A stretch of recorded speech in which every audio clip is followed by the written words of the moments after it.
Welcome to They Said, She Heard, the podcast, where words become turning points. I'm your host, Samantha Gibson. Here we talk with leaders, dreamers, and change makers about one simple question. What was said to you, and how did it move you forward, set you back, or make you rebuild? Because sometimes the words that break us are the same ones that build who we become. Before we get started, I first say thank you so much to our studio sponsor, Ashley with Fairway Mortgage. We are out here in Phoenix, Arizona, and the recording today, the audio today in a quiet room would truly not be possible if it wasn't for her. So if anybody is in need of a mortgage, reach out to me. I'm more than happy to share her information. I also do a huge follower shout out. So this week on LinkedIn, episode went out on Spotify, and I had tagged one of the 5 inspirational people. It was Judy Holler. She literally commented back, we connected, and her energy is exactly what I needed for this week's episode. So with that said, I wanted to introduce somebody that I find to be really inspirational, a dear friend, and that is Nicole. So Nicole, will you tell everybody your name, your title, and what company you're with? So I'm Nicole Posten. I am founder, owner, architect of On Point Architecture. We're a commercial architecture firm in Mesa, Arizona. Been in business since 2016. I started that business when my youngest was 12 weeks old. Isn't that crazy? I literally have a picture somewhere of me drafting with a baby sitting on my lap. That goes to prove like how life and work, I think people, when they talk about balance, Yeah, it goes that's into a balance. with baby on my hip. Yeah. So we're going to go ahead and hop on in. I wanted to just ask you that question. I think the podcast was really created because so many business professionals, we wear those hats, personal life. We wear those hats of trying to grow within an organization or starting a business, whatever. And I think we don't talk about it enough, those challenges, right? Things are either going to move you forward, backwards, or potentially make you like want to just stick dynamite all over it and start from the ground up. So let's go ahead and ask you the question. You might notice I'm taking down some notes. Those will be used for quotes later down the road on social media. There's no quiz. And well, maybe, I don't know. But okay, so what was something said to you and how did it move you forward, set you back, or make you rebuild? So when I first read that question, the very first thing that popped up goes way back 32 years ago. I was 15 years old. And the reason it popped up in my head recently is I was watching another person's podcast. There was a young architect on, a male, and someone had asked him, hey, who was your mentor growing up? How did you get into the field of architecture?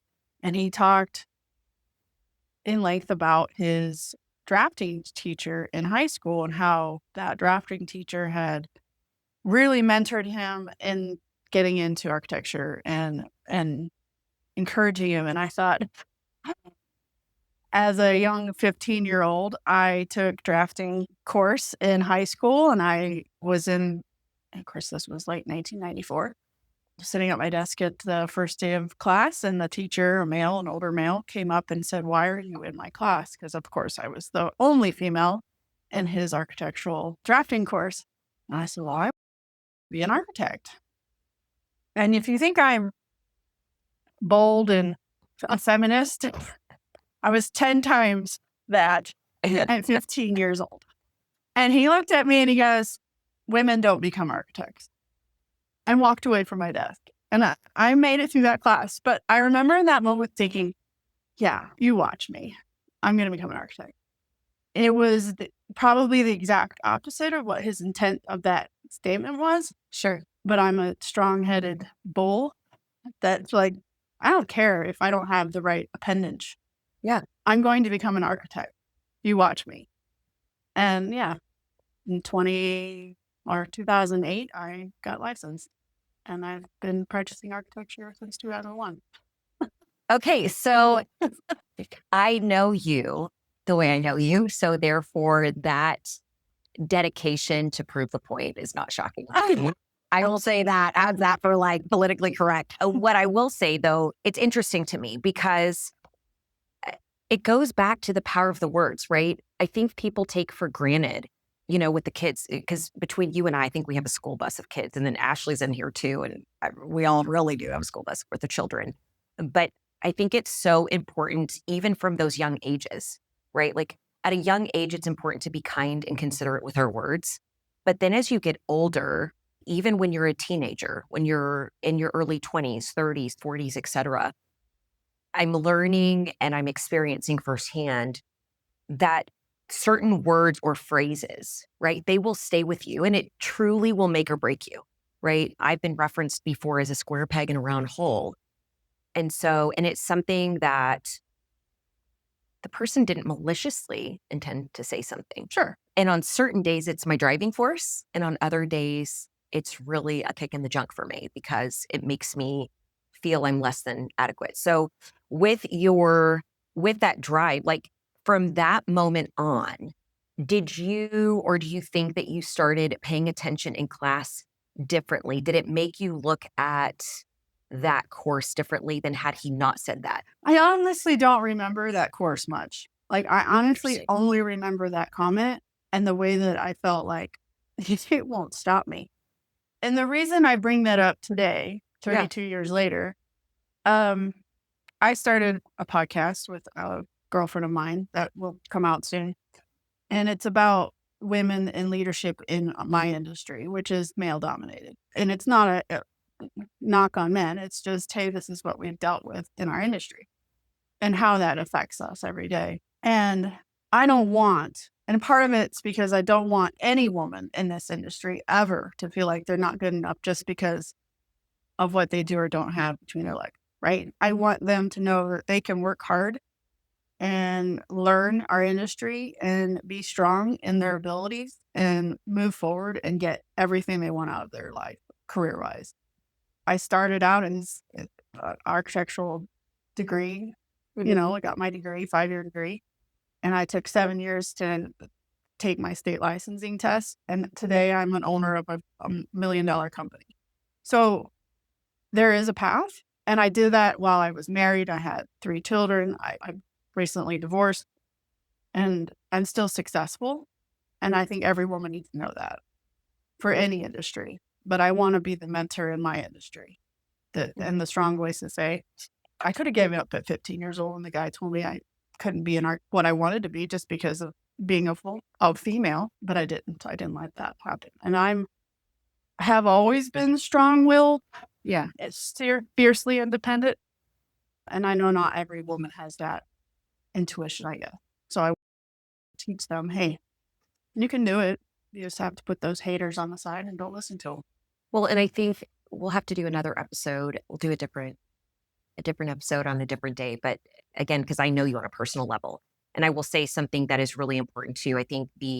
I say this often, like on my social media, you can use things as a reason or as an excuse, Exactly. right? Absolutely. And choosing to use 100%. it as a reason. So you chose what was said to you to be the driving factor forward, but it's also, you didn't stop when you got married. You didn't stop when you had the kids. You didn't stop when you got through the divorce. And there's traumas, right? Like there are some traumas. That's why I'm saying there is another episode that I have not even, and this will not help me get through that. We'll need We'll need for that. something. We'll need something. But it is I think it's, again, it goes back to this. I think it's so critical.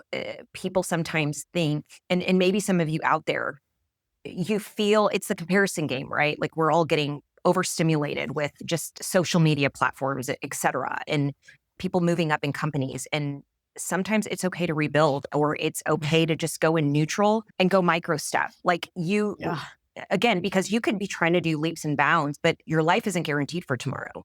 No, and that kind of goes into your next question because yeah. So let's go to the next one. So this one is a subcategorization of a question because that big one was the big one. But what's something you're currently learning for your personal growth, and why did you choose that to be it? So I got divorced in January after a 19-year relationship with the father of my children. And this year, someone told me, my girlfriend, Sarah said, the first year is going to be really, really hard. And I had no idea how hard this year would be.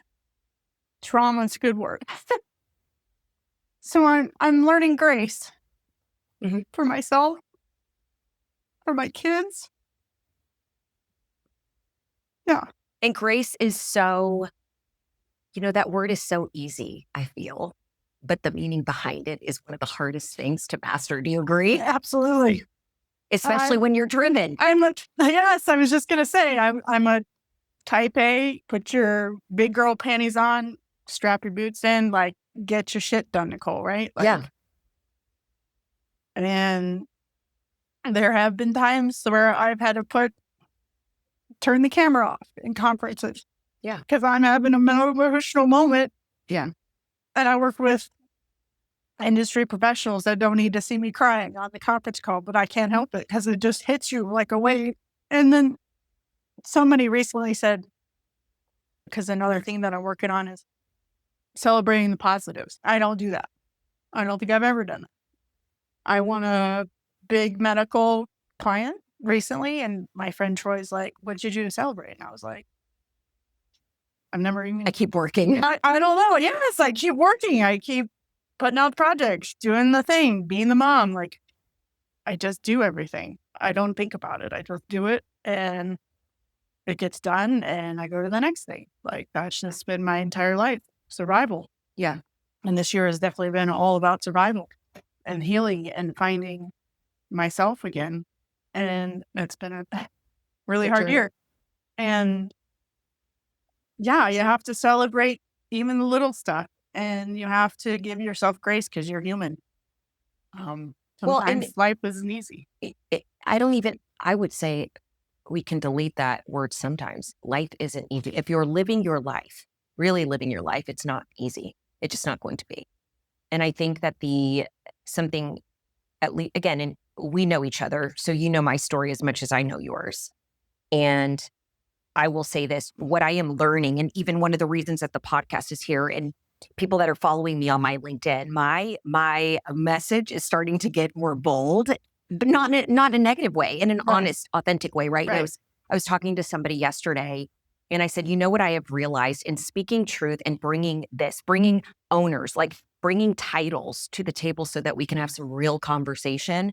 What I am also very quickly realizing is I am working myself out of a W-2 job.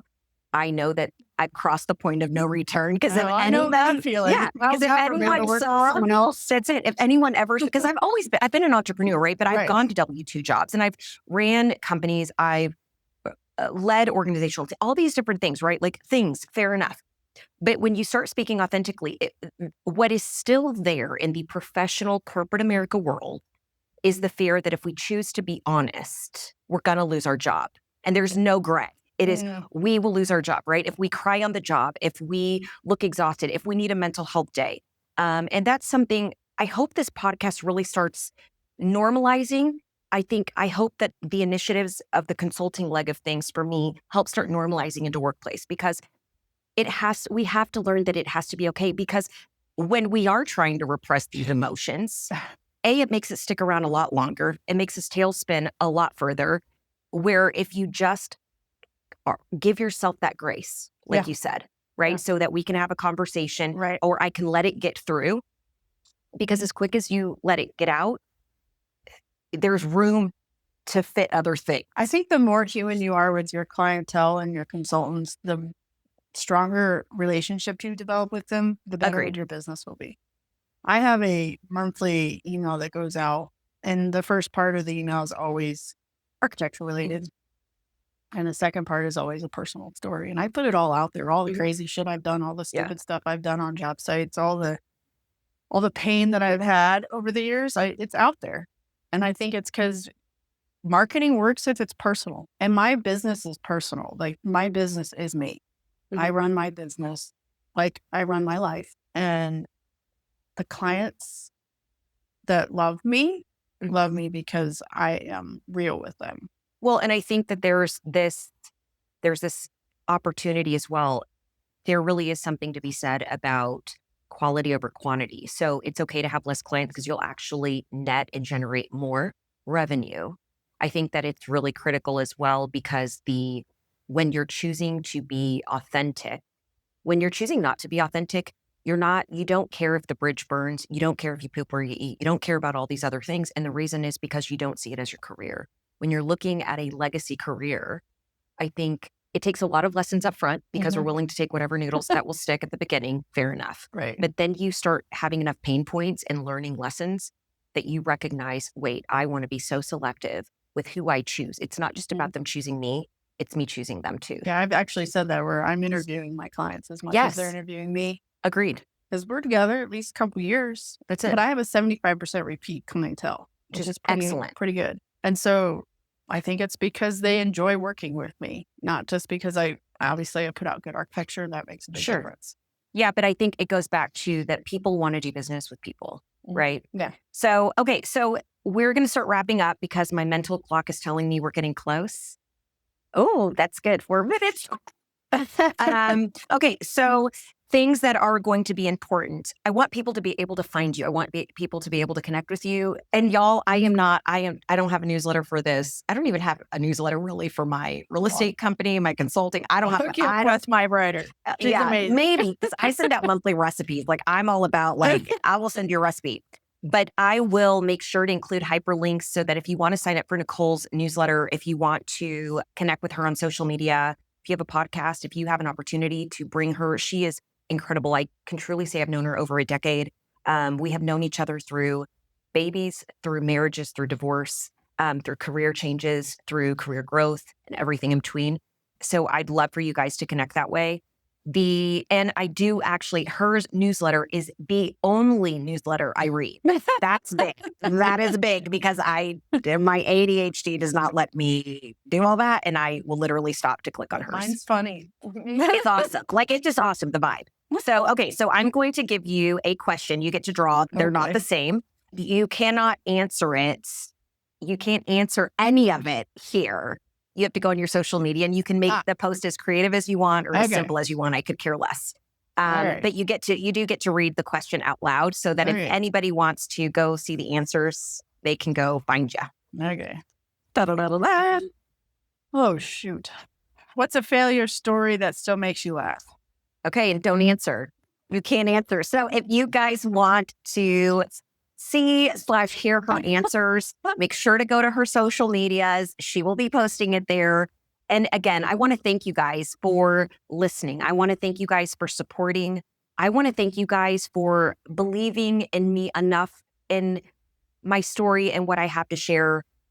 You guys following, you guys reviewing, you guys commenting, and you guys just, all of it. You're awesome. And I want to remind you, it doesn't matter your title. It doesn't matter who you are seen. You are loved, you are valued, you matter. And with that, I will talk to you guys later. Thank you so much, Nicole.